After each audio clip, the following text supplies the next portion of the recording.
Bir Almanın Hikayesi. Sebastian Haffner, İletişim Yayınları. Sebastian Haffner'ın Bir Almanın Hikayesi kitabı, Hulki Demirel'in çevirisiyle İletişim Yayınları tarafından okuyucuyla buluşturuldu. Sebastian Haffner 1907'de Berlin'de doğdu. Hukuk alanında doktora yaptı. 1938'de İngiltere'ye iltica etti ve Observer'da gazeteci olarak çalışmaya başladı. Bir Almanın Hikayesi adlı kitabını sürgün olarak yaşadığı Londra'da 1939 yılında kaleme aldı. 1954 yılında Almanya'ya geri döndü. Büyük ilgi gören bir dizi tarih kitabına imza attı. Burada anlatılacak hikayenin süjesi bir tür düellodur cümlesiyle başlayan Bir Almanın Hikayesi kitabında ilk göze çarpan bizim şimdi yaşadıklarımızın önemli bir kısmının biraz farklı versiyonunun Almanya'da yaşanmış olması. Benim Alman İmparatorluğu ile düellom münferit bir vaka değil. Münferit bir şahsın kendi benliğini ve onurunu son derece güçlü ve düşman bir devlete karşı savunmaya çalıştığı bir tür düellolar 6 senedir Almanya'da binlerce, yüz binlerce kez hepsi mutlak bir izolasyon içinde ve kamuoyu tamamen hadisenin dışında bırakılarak yaşanıyor. Kitap aslında Sebastian Haffner'ın bir otobiyografisi, ancak yarım kalmış bir eser. Haffner kendi gözünden 1914 yılından başlayarak 1934 yılına kadar geçen zamanı anlatıyor.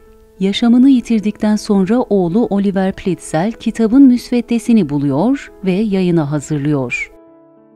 Babamın ölümünden sonra kitabın müsveddesini bulduğumda nasıl ve ne zaman yazıldığına dair hiçbir bilgim yoktu.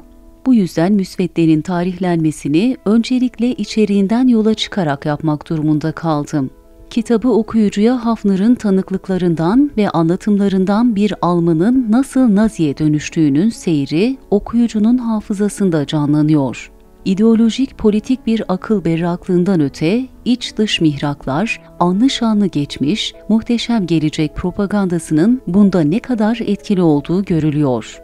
O dönemde Nazi olanların hepsinin Nazi olarak ne olduklarını doğru dürüst bildiği kanaatinde değilim. Belki milliyetçilik için Nazizm diye düşünüyorlardı. Belki sosyalizm için, Yahudilere karşı olmak için ya da 1914-1918 aşkına ve çoğu içten içe yeni bir toplumsal mecraya atılmanın ve yeni bir 1923'ün heyecanını yaşıyordu.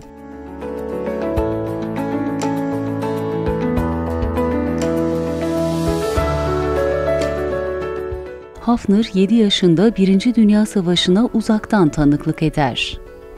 Berlin'de bir okul çocuğu için savaş o zamanlarda tamamen gerçek dışı bir şeydi. Bir oyun kadar gerçek dışıydı. Hava saldırıları yoktu, bombalarda.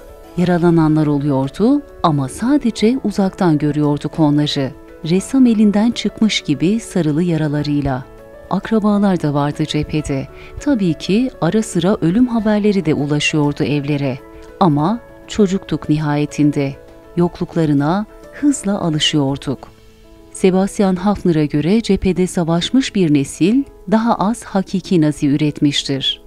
Nazizmin gerçek nesli savaşı gerçekliğinden hiç rahatsız olmadan, fiilen hiçbir zorlukla karşılaşmadan büyük bir oyun olarak yaşamış, 1900 ile 1910 arasındaki 10 yılda doğanlardır.